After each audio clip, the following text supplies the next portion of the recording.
welcome back to the Isn't That Rich podcast. Today, we're shining a spotlight on an organization that's not just changing lives, but reshaping entire communities in Southern Illinois. Arrowleaf, a beacon of hope in the fight against homelessness, stands tall as a testament to the power of compassion and community action. For years, they've been tirelessly dedicated to providing shelter, support, and opportunities for those facing the harsh realities of homelessness. At the helm of this remarkable organization is Sherrie Crabb, a visionary leader with a heart for service and a passion for making a difference. With her guidance and dedication, Arrowleaf has grown from humble beginnings to a force for change in the region, touching the lives of countless individuals along the way. Joining her today is Allison Schuster, the development officer at Arrowleaf. Allison's unwavering commitment to creating positive change is what led her to join this esteemed organization. In her pivotal role, she leads the charge in fundraising efforts and explores diverse development opportunities to advance the impact of Arrowleaf's program. And now, as they embark on a monumental journey, Arrowleaf invites us all to join them for a pivotal moment in their mission. Their inaugural Unmasking Homelessness Gala, set to take place in August, isn't just a celebration. It's a call to action to stand together with those in need. In today's episode, we'll dive deep into the heart of Arrowleaf's mission, exploring their remarkable work in Southern Illinois communities and the transformative impact they've had on countless lives. We'll also shine a spotlight on the upcoming gala, discussing its significance and how you can be a part of this inspiring moment. So, prepare to be moved by the stories of hope, resilience, and compassion that define Arrowleaf, as we welcome the remarkable Sherrie Crabb and Allison Schuster as today's guests on the Isn't That Rich podcast. Welcome, Sherrie and Allison. Well, welcome, Sherrie and Allison. Thank you so much for being here with us today. We're so glad that you guys could make the trip down. Yes. Or I guess it's up from it's Diana. I love it. Well, we'll get started. And I want to know, about Arrowleaf because, I want to hear the origin story of Arrowleaf, how it got started, because it's such a big organization. I feel like you guys do so much. We were talking before the show, and wow. Yeah, I think a lot of people don't realize our history and how much that we do. So we started in 1974, so we're celebrating 50 years this year, which is amazing. Wow. Usually when I tell people that we've been around for 50 years, they say, what? I just heard about you in the past few years. And I think a lot of that is because the majority of our growth has happened over the past few years, where we've doubled, even tripled in size since 2014. Yes. Wow. Yeah. So originally our name was Family Counseling Center, which is kind of we changed our name for a reason. One, that name's kind of boring and it's limited and it's limiting. And so we changed our name a few years ago to try to help people understand more of what we do and ask questions instead of just making assumptions about what we do. Right. And so originally, we started in Pope County and Hardin County, were the two counties that a few members from those communities in the 70s got together and said, hey, it looks like Congress is passing some bills to be able to provide money for planning purposes to help individuals in our community with mental health. And so those folks got together and decided to apply for some of that original funding and to try to plan for services, because there really weren't any services mental health wise in our very rural counties, not just in Southern Illinois, but in our state and across the country. So that's when, mental health first became a thing, I guess you could say. It was in the 70s. Yeah, I feel like it's still, mental health carries such a stigma still to this day. Yes. And so to even, especially in our rural counties, it's hard to break that stigma. So I feel like you guys are doing a great job in the past few years of getting that message out there and making it more inclusive, and that it's okay to talk about mental health and it's okay to deal with these things. So it absolutely is. Yeah. Everybody has, let's since it's a stormy day, everybody has storms, in their life and things that happen that they have to overcome, whether it's, mental health related, but even, trying to figure out how they're going to pay for their utility bills or how they're going to put food on the table, especially with inflation happening the way it is now, or to keep a house over their head and support their families. But all of us, have family members that pass, and so we end up going through the grieving process. Many of us end up where we may lose a job or get laid off for one reason or the other. Maybe we have someone that we care for that has a chronic disease or illness and need help kind of moving through that. So everyone can benefit from help. I think the idea is that we've, been brought up in a culture where it's been, why can't we just do it on our own? That whole concept of the American dream of, pull yourself up by your bootstraps. You should be able to do this on your own because we're Americans. And so I think the past several years that started to get better, where people realize like it's okay to get help for any problem that I may be experiencing. And there's organizations and people out there that want to help, and just knowing who to call. So I think that's why we've had tremendous growth, not only because, we're applying for grants and growing programs and figuring out the needs of our community, but I also think there's more acceptance around the idea of help, and that more communities, businesses, stakeholders are willing to collaborate in those efforts, kind of like your bank, willing to reach out and lend a helping hand. And it's beyond just financial support. It's really just promoting what is available in the communities, and that there's many different resources and opportunities for people if they just, open up their mind and their heart and their hand and reach out. Yeah. I would love to know, you talking about these programs and help, really what programs and initiatives you guys have going on right now? Allison, do you want to take it away a little bit? Sounds like you guys have a lot going on. We do have a lot going on. Yes. Really specifically, in, what Arrowleaf does for our community. There's a lot that Arrowleaf does for the community. We actually offer over 25 programs, as Sherrie was mentioning. There's just a lot of needs in the community, from needing help with utility bills, as she was saying, to grieving a loved one. But right now, we're really focusing hard on our upcoming gala. We are starting an initiative to build or renovate a building to start an emergency shelter for the unhoused in our area in the southern 7 counties of Illinois. We don't currently have an emergency shelter in the southern 7 counties. So that was so interesting when you told us that the other day. I'm like, I did not know that. You just think we have all these resources, and then people actually have to provide those things for communities. So there's some. I think there's in Williamson County, I believe, Carbondale, Marion may have some, but we don't have any in the Southern 7. And really, it's a growing need. A lot of individuals are experiencing homelessness, and we're receiving about 3 calls a week, approximately, from individuals who are needing assistance. And a lot of times, we can provide tents, we can provide sleeping bags, blankets, but we just don't have the resources available to house every single one of them. And clearly it's a growing need. So this is our way of trying to resolve that and be able to help more individuals and help get them back up on their feet and in a more permanent housing situation.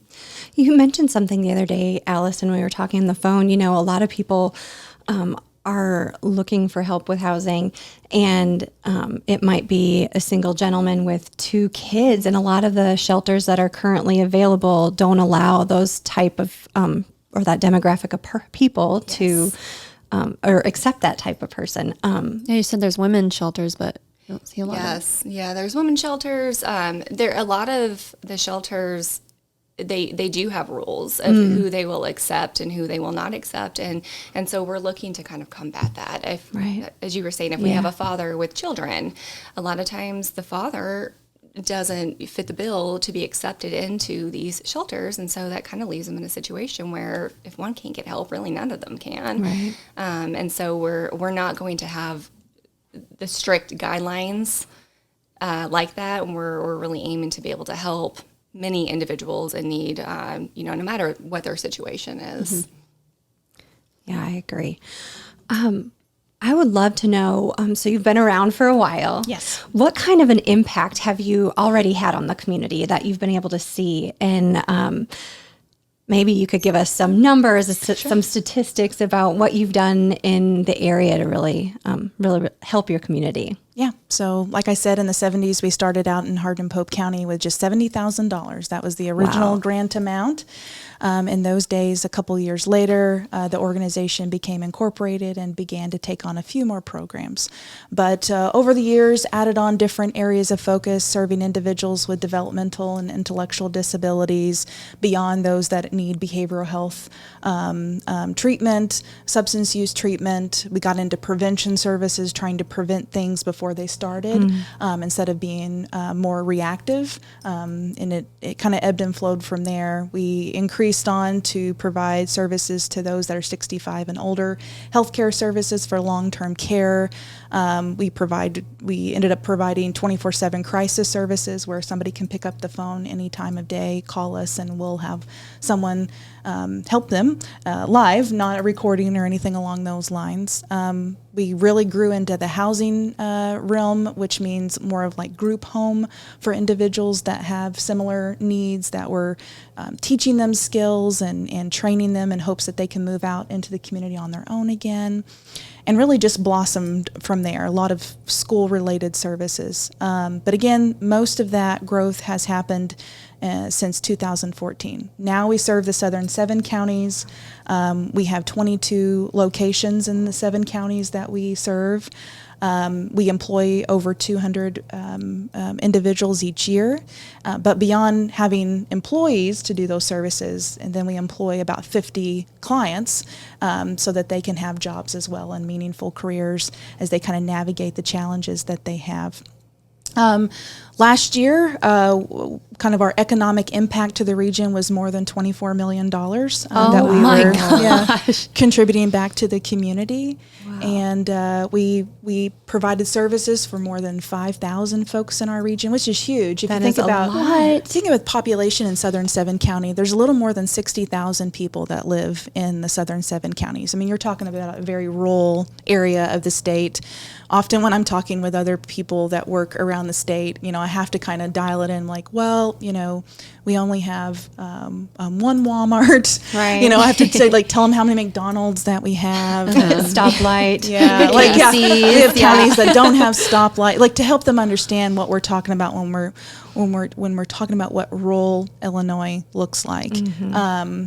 And we're so very used to traveling miles and miles each day to provide the services, because we may have 22 sites, but as you guys know, the southernmost part of the state, we're talking about Shawnee National Forest, lots of state parks, beautiful area of the state. Beautiful, for sure. But there's a lot of things happening in that region where, we've had a mass migration of people out of the area in which we provide services for.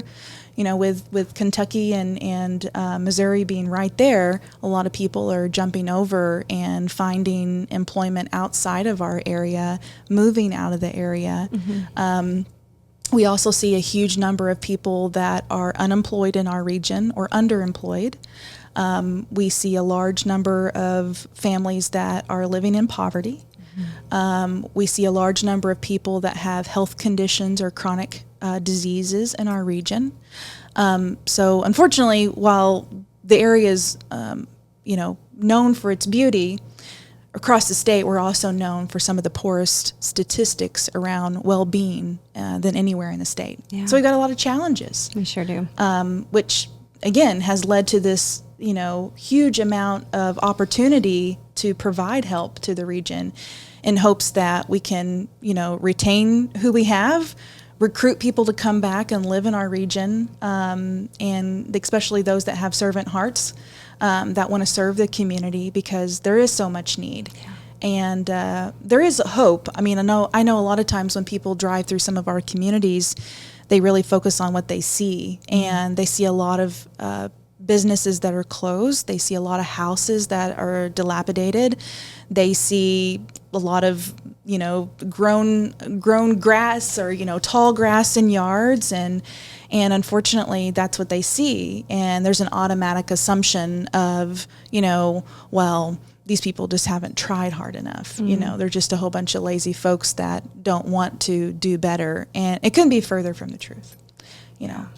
So there's there are many people who want a better life. They're just unsure because of all of the obstacles they may have in their way about how to get it and how to sustain it. Yeah, finding those resources can be an obstacle for sure. Yes. Yeah, I was going to say, how do people find you guys? I'm sure maybe people come to you themselves, or how, what are the avenues that people reach out to and find out about Arrowleaf? Anyway, I mean, word of mouth is huge. Yeah. I mean, that's how I personally learned about Arrowleaf. I mean, I started hearing, I think, more and more about it. A lot of people in Anna, where I'm from, were employed by Arrowleaf. It was just really growing, and so I started questioning, what is Arrowleaf, and learning a lot about it, and I decided that's something I want to be a part of. They're doing really great things. So I think, word of mouth is probably a big one. For me personally. Yeah, it is word of mouth. But I always tell any individual that's picking up the phone, if somebody needs to know the number to a restaurant, give it to them. Because I want to be the resource that I want people to feel comfortable to reach out to us. I want them to feel that no question is silly, and that if they need us, we're there. And so I always use an example. Of course, I've been with the company for 16 years now, but I remember when Ryan's buffet was still open here in Marion. I literally answered a call one day that said, hey, because this is an individual that we, see quite often, and do you guys have the number to Ryan's buffet? And I said, yeah, sure, I can get that for you. If that's what you need today, you can reach out and we'll try to help you no matter what. I love that. Maybe that's aging me a little bit about Ryan's buffet.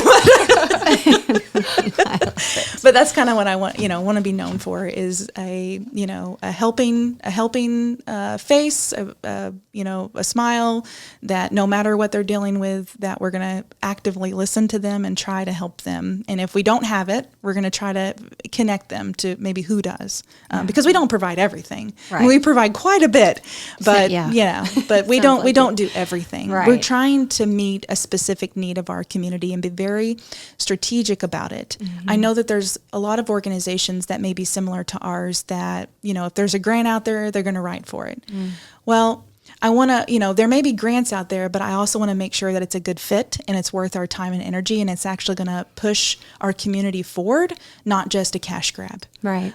So when Allison was talking about the emergency shelter, that's exactly what this is. It's something that's absolutely needed, and it's a missing link between those that are trying to improve their lives and trying to be a productive member of their community. And, there's so many people that are living paycheck to paycheck. And I know you got, with being a financial institution, I'm sure you see this and hear about this more than anybody, but it just takes a few things to go wrong sometimes in someone's life, and they find themselves in a situation where they never thought they'd be. Right. I'm sure that dad and those kids that Allison referred to never dreamed that they'd be living in their car, right, and struggling to be able to find a place to stay because he lost his job. Yeah. And unfortunately his wife left, and they didn't have anywhere else to go. Yeah.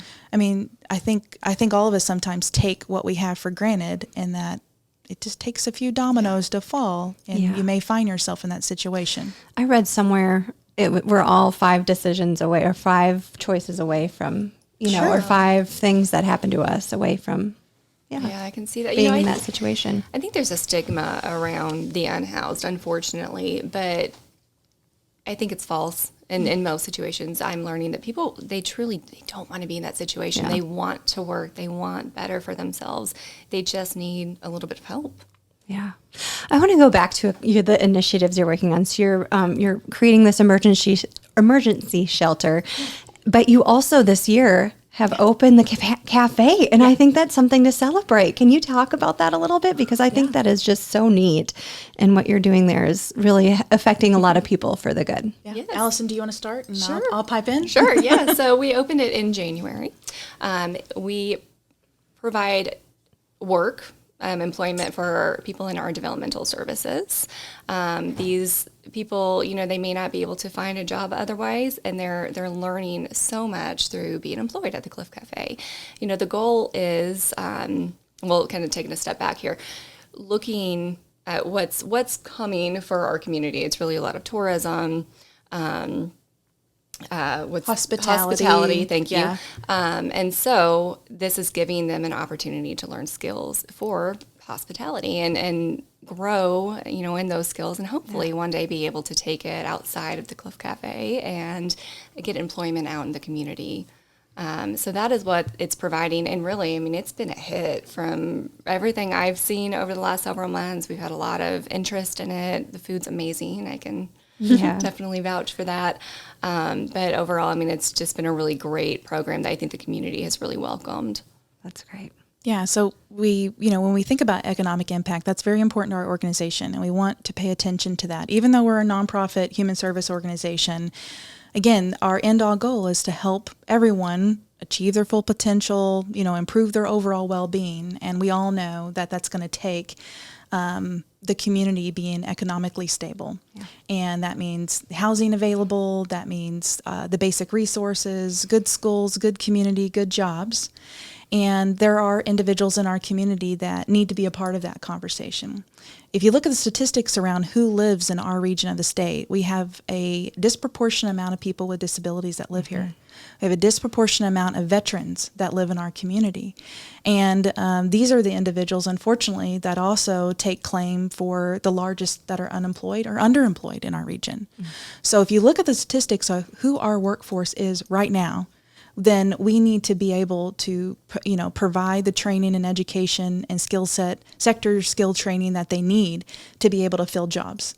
When we've looked at reports on what is coming to our region in the next 10 years, the data shows that jobs around tourism, hospitality, social services, and healthcare are going to be the top jobs in our region in the next 10 years. So knowing that data, we need to prepare our workforce to be able to meet that need. So that's exactly what we're doing. So we want to be very thoughtful about what sort of employment or sector training that we're providing, and we want to reach out to those groups of individuals that have often been left out of those plans. And so being a human service organization, we have connections with those individuals.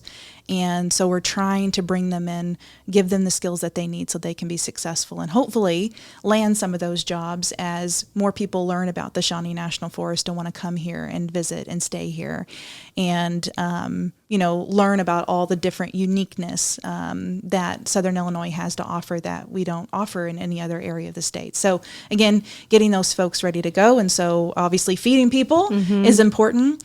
And we know that the restaurant industry is a hard one to sustain. It is. But I do think we have a leg up in that because you probably won't see many nonprofit human service organizations leading in the food industry. But if you're able to capitalize on a workforce that hasn't been tapped into just yet, and you have the skills to be able to push them forward and be patient, understand how they work and how you can help them succeed, then those organizations are probably going to be there in the long run because we are taking advantage of the workforce that we have, and they are eager to work. I know, Allison, you've seen that too in the restaurant. They love it. They are so proud of the work that they are doing. They cannot wait to come back. They want to be helpful. They want to be useful. They genuinely want to learn. They want to do better in their jobs, and you can see when they're picking it up and they're getting it, they're just so happy. Yeah. They love working there. Has anyone that's gone through any of your programs actually then worked not just in the cafe but for Arrowleaf? Yeah, so this is interesting. Not even just the cafe, but there's a large amount of employees that work at Arrowleaf that have some sort of lived experience. Actually, the majority of us do.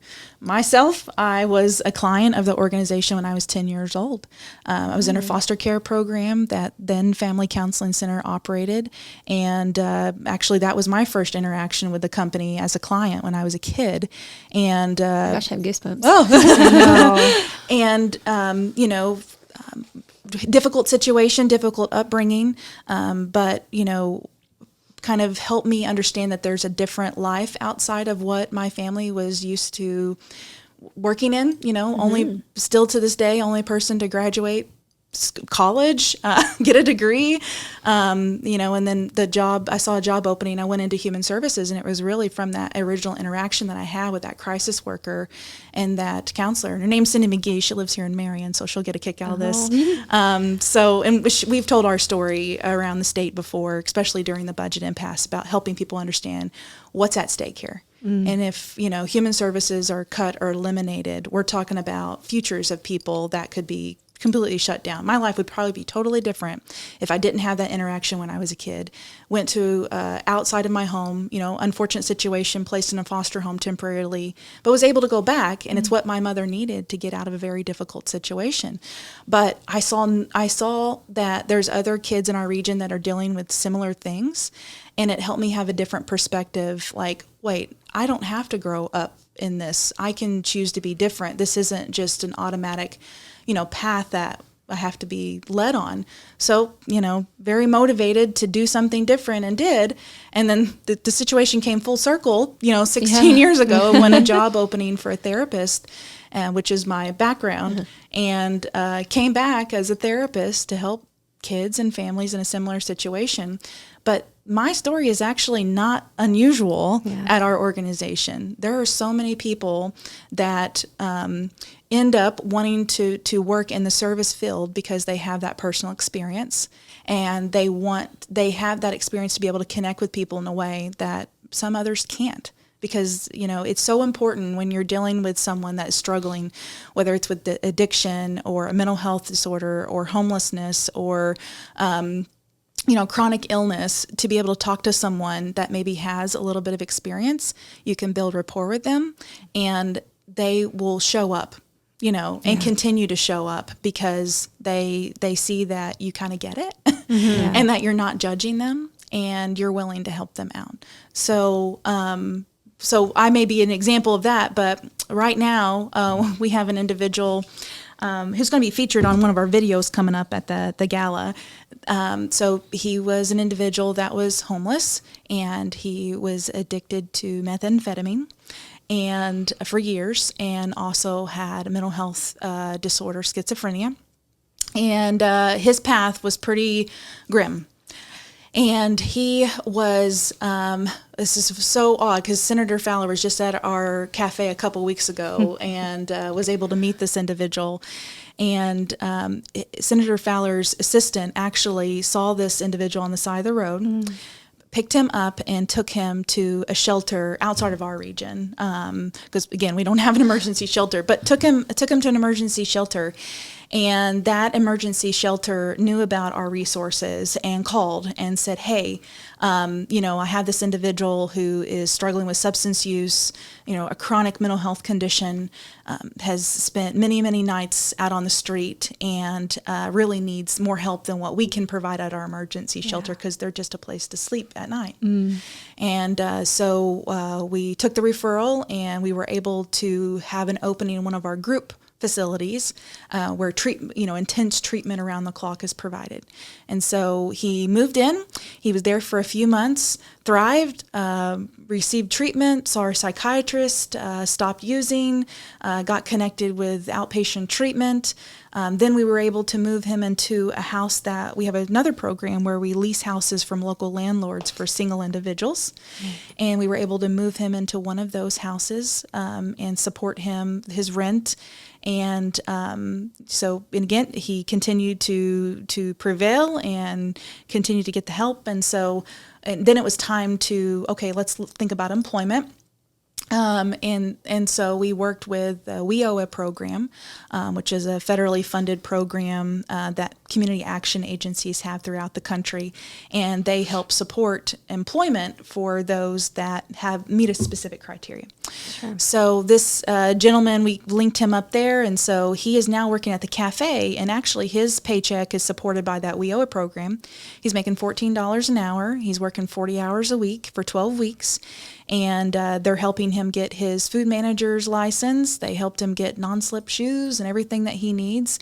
He looks like a completely different person, acts like a completely different person. You would never know that this person was homeless. You would never know that this person has a chronic mental illness that he's maintaining through medication and treatment, and you would never dream that he was a meth addict. And he shows up to work every day. He's so grateful for the opportunities that he's received. He's saving up all of his money to buy a vehicle so that he will have transportation to then go get jobs out in the community once he finishes the 12-week program with us. And again, you'll learn more about his story at the gala coming up, but it's just one of so many examples that I could sit here and tell you all day long, every day, about people that we've come in contact with that are successful. I mean, do we have stories that are unsuccessful? Sure. We all do. It just depends on if that person's in a place to be able to receive the care and understand the care and follow through. But there's so many good stories like that in our community that people aren't even aware of that are happening. And I'm sure, he's going to be successful in his next employment, and no one's going to dream of his history of where he's been and where he's going, because he's got the support that he needs to get there. It's so amazing that once given the resources and given the support, what people can prove to you. You know what I mean? Yes. If they're given the resources they need, they can just... Yeah. It was really incredible to me when Senator Fowler was down for lunch and his assistant kept looking at, we have all the workers' pictures up on the wall, and she kept looking at it, and she's like, I think I know him. And, really thinking about the fact that this one act of kindness, all this time ago, she stopped, she asked if he needed help. Oh, he was in our kitchen working. Yep, he was there that day. Did he? Yeah, and she got to go back there and say hi, and you can kind of see how this one act of kindness, how far it went. The ripple to help effect. him. Yes, the ripple effect, exactly. It was amazing. That's so cool. And you mentioned that he's going to be at the gala. Yeah. And I think this is a perfect segue to start talking about this huge initiative you have going on, Allison. If you want to kind of give us so tell us about the gala. Yeah, we're very excited about it. It's our inaugural gala, so we've never had one before. And I think it's very fitting that it's falling on our 50th anniversary. Yeah. It's really... This is a big project ahead of us, and we're just kind of hitting benchmarks as we go. This is our initial push, and we're hoping we can make a fair amount of progress with this gala. It's going to be here in Marion at the Pavilion on Saturday, August 24th. We are going to have appetizers, dinner, dessert, speakers, entertainers. We're going to have a silent auction, a live auction, raffles, just ton of things going on, so it's going to be a really fun event, and hopefully bring a lot of awareness to what we're doing. Right. And this one is for the emergency shelter, yes, correct? So it's kind of like your capital funds for...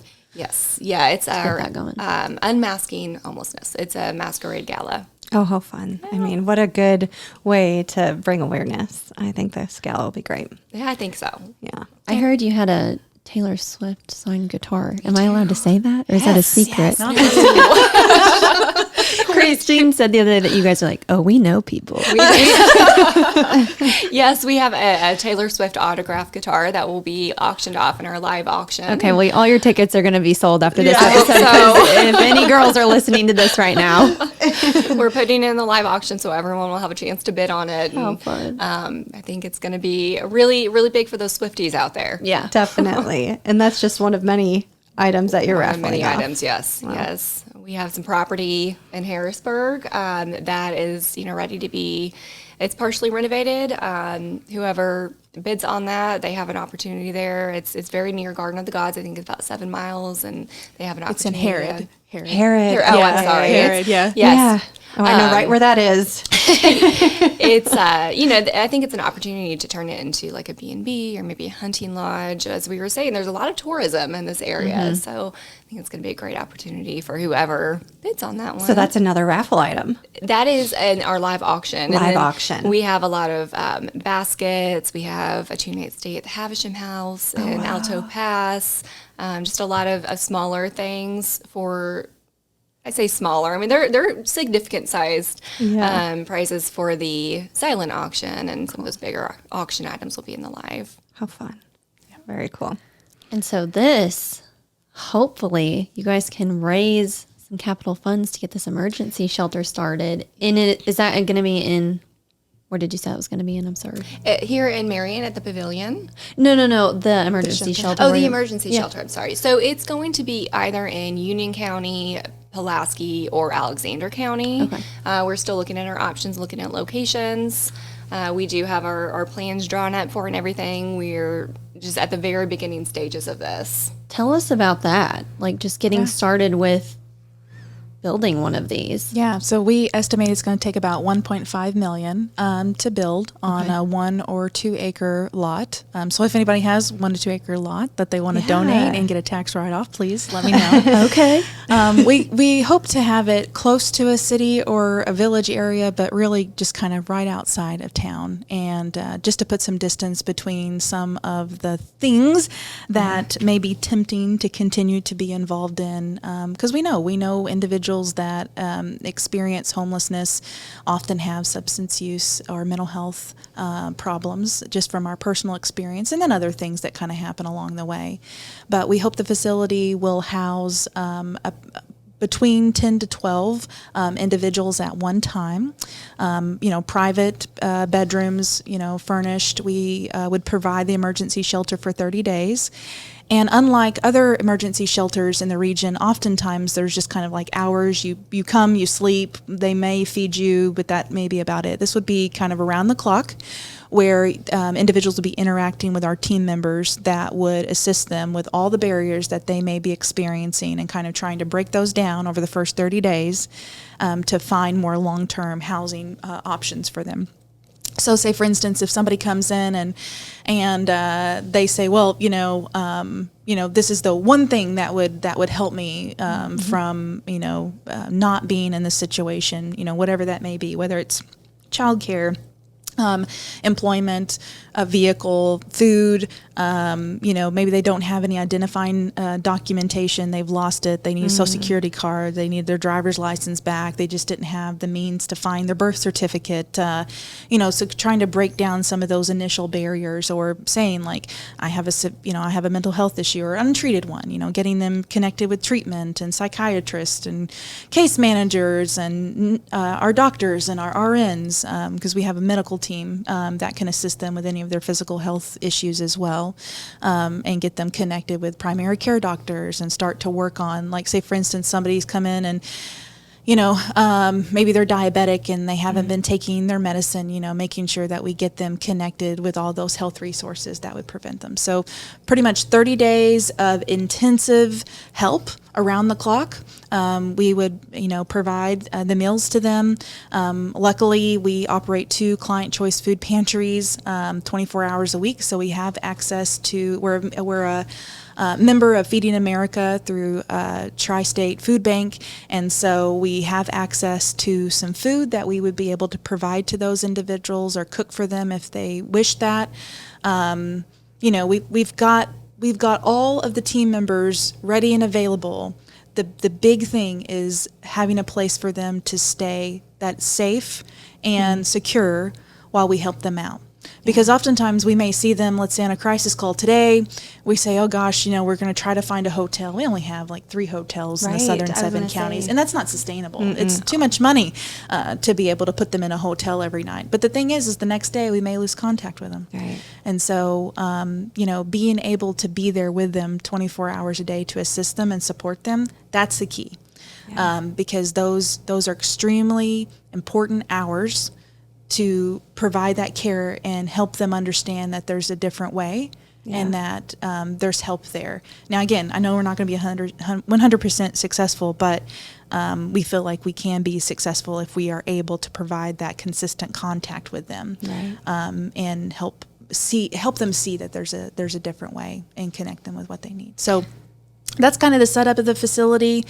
We've been talking with different organizations and stakeholders out in the community, some unions, LIUNA, for example, about, hey, if we could find some capital funds, would some of your laborers be willing to provide free labor, of let's say, like pouring the concrete pad or pouring the parking lot for free labor, and they're very much willing to entertain those options. So I think some of those costs we could decrease over time. But I mean, we'd still like to have, $1.5 million available, to purchase the furniture, to purchase everything that's needed for the inside of the building, not just construction. And we've talked about, are there places that we can renovate potentially that would house that many individuals? We haven't identified any yet. But that's also something to think about, if it's a renovation possibility. But we just haven't identified a particular location for the need. And we're picking the counties because those 3 counties we mentioned is because that's where the most referrals right now are coming from. I see. Yeah. Okay. And this gala is going to be that first big push to get you the funding that you need to build this. Yes. Yeah. That's right. When are you hoping for it to get started or completed? Well, as soon we're kind of, I guess you could say, we're already thinking about today. the program. Yeah. I guess you could say right now is that really the awareness part is the first step. Helping people understand that it's a need and how big of a need it is. I mean, we've talked with community members and they're like, 5 years ago, I never even saw anyone out in our community that would be considered unhoused. And now I see them all the time. And it's like, what's changed? What's different? I don't think people realize what has been happening locally and the number of people that have moved or the business changing or, going from one area of the state maybe to another area of the state. I know a lot of times even when we talk about the coal mining jobs and how many of those have decreased over time and that will continue to decrease. It's just, that's what's happening. That's a huge industry in our region. And, those are very specific skills that those individuals have learned. And how can we, kind of change those skills to get them ready for other type of employment in our area? And unfortunately, a lot of times when those big industries close, people just move and leave. Well, our goal is to say, hey, you don't necessarily have to move or leave. Work with us on trying to figure out how we can sustain families in our region to support our local businesses by providing that employment or shopping at our local places. I mean, it's full circle. So again, I think it's the education piece that we're already starting. But timeline wise, I know in our plan, we had hoped, and I'm looking at my notes here, we'd like to secure funding by July of 2025 and bid the project out in August of 25 and hope that we start construction in the fall of 25. So it's a big goal, a lofty goal, but I feel like I'm pretty confident that I can kind of see this, with our team members who are so passionate about the project. And as we help educate more community members about the project, I think more people will want to get behind it and understand that, even if you may not directly benefit from it, like as a recipient, you're going to benefit from it because if there's more people doing better in your community is going to be better. So Absolutely. It is all connected. I think oftentimes people think that they have to be the direct recipient of something in order for it to matter. And it couldn't be further from the truth. Right. It's, if people are healthier and doing better, you're going to do better in the long run. Your community's going to do better. You had said something a minute ago about people in the area not recognizing how big of a problem this is. And I think a lot of it, it's not typically what you would see in like a big city. So much of it, people are couch surfing, from one house to the next. And, I didn't recognize how big of an issue it was. I started with Arrowleaf back in November. One of the first things I learned about was the problem in our area. And, it was so cold that winter. And I was learning that we were getting calls of families. They had children. They were sleeping outside in tents. And it just broke my heart. That's about the time I'm like, Sherrie, let's do this gala. Let's get this going. How can we raise funds for this? So I think really bringing that awareness to people and helping them to see what a problem it is and who it's affecting. It's affecting so many children in our very own school districts. Yeah. I think people hopefully will want to support that. Absolutely. How will you feel that your event is a success? Do you have any financial goals or amounts you are like ready to raise? I'm like, let's do a telethon. Call into the podcast right now. We're going to get 1.5 million. That would be great. Yeah. I think a really big part of it is bringing awareness because I think that's long term. It's going to help. It's going to help sustain us. But money wise, we're aiming for $100,000 for this first gala. With it being our first, it's kind of hard to put a number on it, not really knowing what to expect. We haven't done it in the past, but we've had a lot of support from the community. So many people have been interested that I do think 100,000 is an attainable goal. Absolutely. Hopefully more, but again, that's just our first benchmark. Right.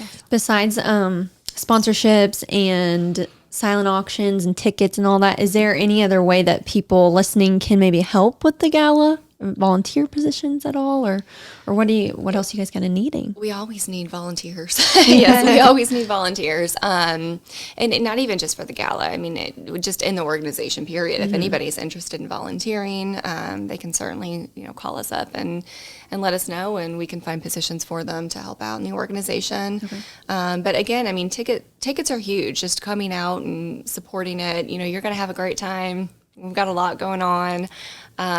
We have donations set up on our website. Oh, that's good to know. Yes. So people are able to donate directly on the website. Yeah, it's www.myarrowleaf.org, and we do have a donation page set up.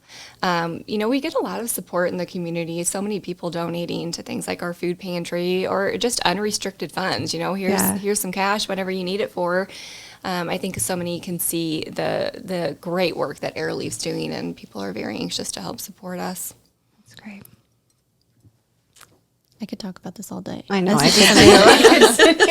could. Well, besides the gala, are there any future plans?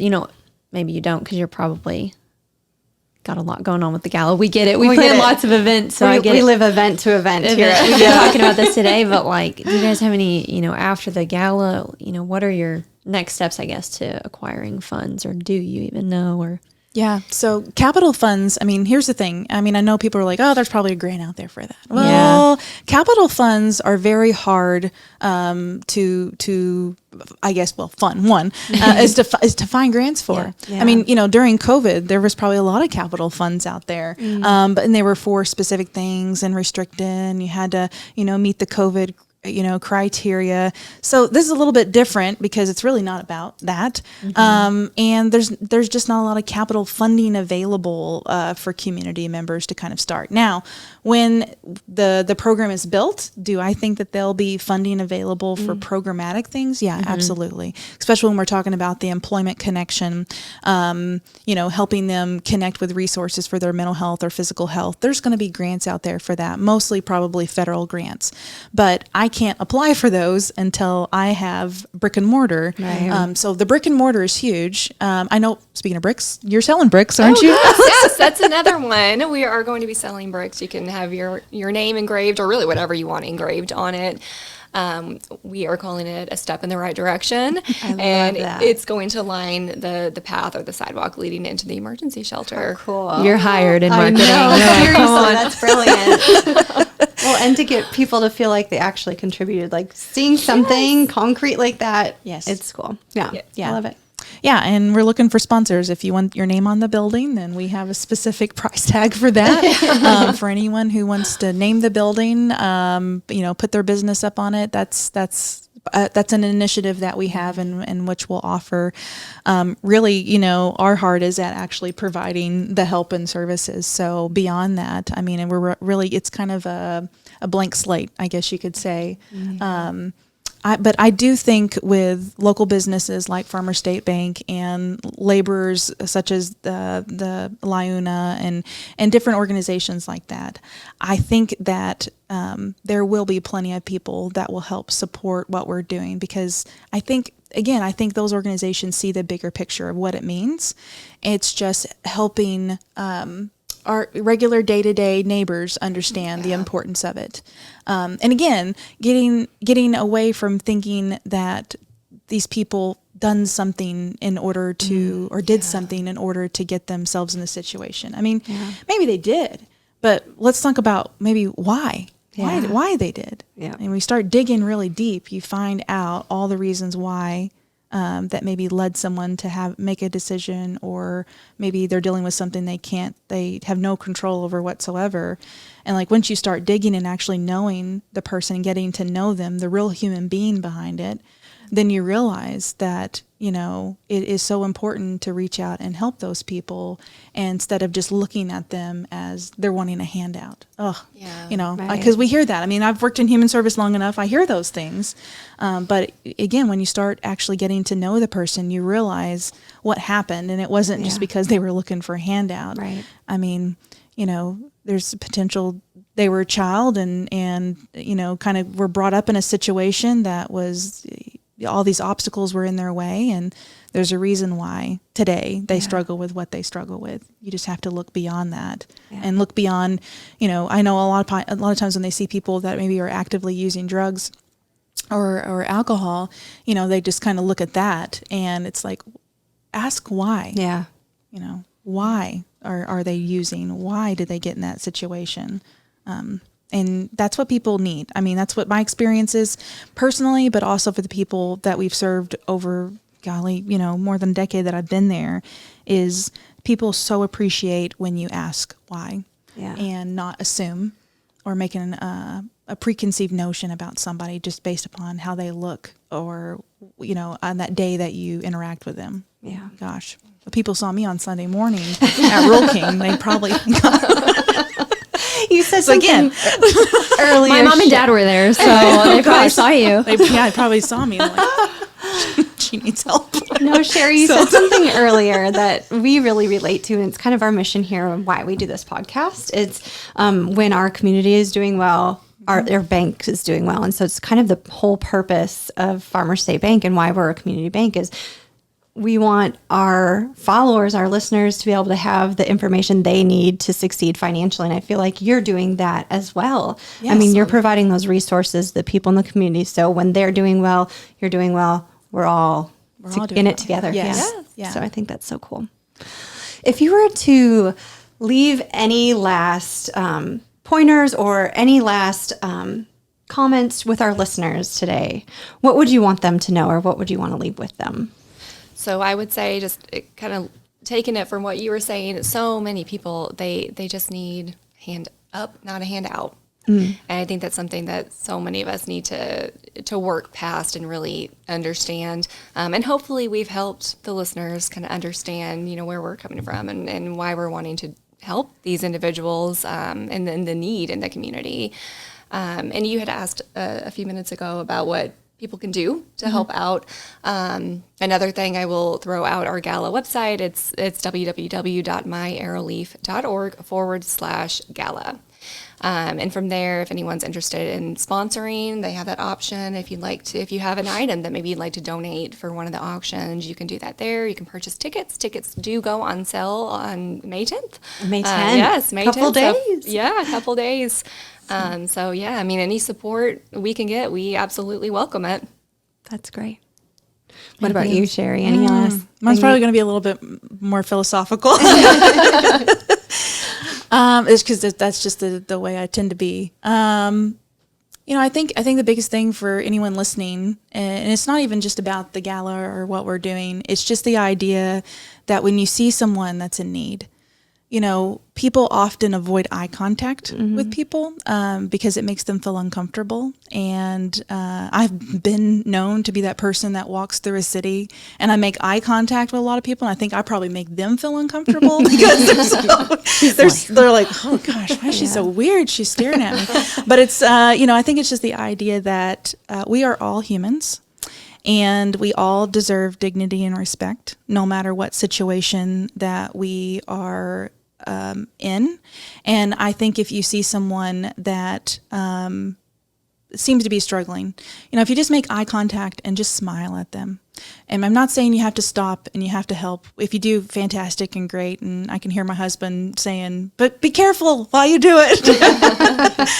He's gotten so upset with me and putting people in my car and driving them to different locations. So, but if you just stop, make eye contact and smile at them. I am telling you, sometimes that is all it takes is for someone to be seen in order for them to realize that they deserve to be here and that they are worthy of that eye contact and smile, and that hopefully that could be the thing that gets them through that day to be able to move on to the next day. So that's what I would probably leave you with.